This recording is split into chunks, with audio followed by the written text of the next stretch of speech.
I'm Tracy Baxter with today's Record Newswatch.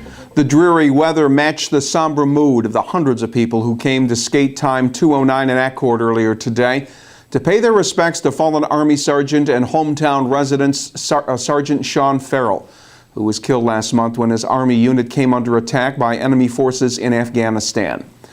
Private services were held yesterday following the arrival of Farrell's body at Stewart Airport. Today was the chance for friends and members of the community to honor Farrell's service and ultimate sacrifice. Sergeant Farrell was a 2008 graduate of Roundout Valley High School. His family had asked that in lieu of flowers, donations be made for the Memorial Scholarship that's been set up in his name. Contributions can be sent to Sergeant Shawn Farrell II Memorial Scholarship, 686 Watson Hollow Road, West Shokan, New York, 12494. The animal cruelty was reportedly uncovered back in March. 5 malnourished horses, many in need of medical attention, were removed from a farm in the town of Hamptonburg with the assistance of Pine Bush Equine Rescue. Now state police say a 2-month-long investigation resulted in the arrest of 58-year-old Constance Durago of Plattekill on 5 counts of failure to provide proper sustenance for animals. The investigation identified an additional 28 horses and ponies which were under the care of Durago that have since been voluntarily placed with various area farms in Orange and Ulster counties. The investigation determined that 3 other horses had died. Durago is scheduled to appear May 28th in town of Hamptonburg Court to face the charges. Officials with the Ulster County SPCA are looking for the public's help in finding the person who left 2 dogs in a garbage dumpster outside the Dollar Tree store in the town of Ulster. A woman heading to the store heard noises coming from the dumpster and found 2 dogs, small cream-colored terrier mixes, in a box. They were emaciated, dehydrated, and infested with fleas. The hind leg of one dog was nearly chewed off. Anyone with information about the incident is asked to contact the Ulster County SPCA Law Division. The number is 845-331-5377, extension 212. City of Kingston police say more than haircuts were being offered at a city barber shop. They say the shop on Downs Street was where heroin was being sold, and after a lengthy investigation, officers moved in and arrested Mark Williams after he was allegedly seen making a heroin deal inside the shop. The 52-year-old Kingston man has been charged with felony counts of criminal sale and possession of a controlled substance. Following his arraignment, Williams was sent to Ulster County Jail, where he's currently being held without bail.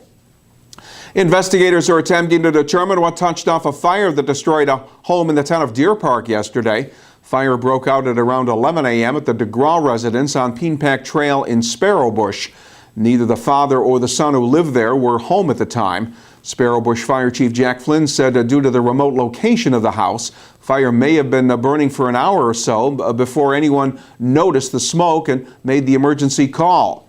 Fire is believed to have started in a bedroom. Flynn says the single-story ranch-style house is considered a total loss.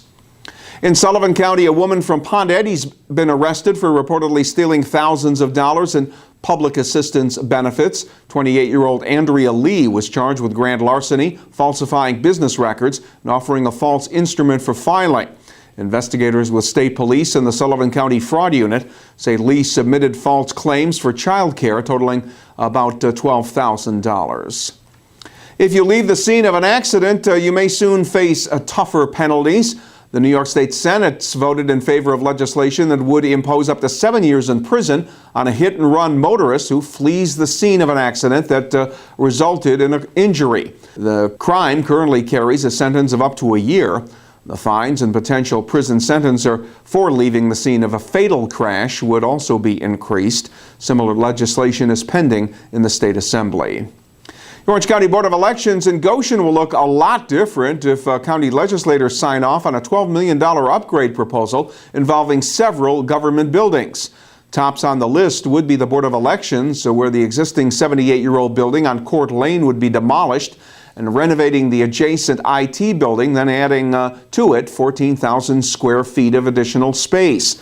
The expansion would allow the county to store voting machines and other equipment now housed in Middletown and at a different Goshen site in the same building as the Board of Elections programmers and staff members.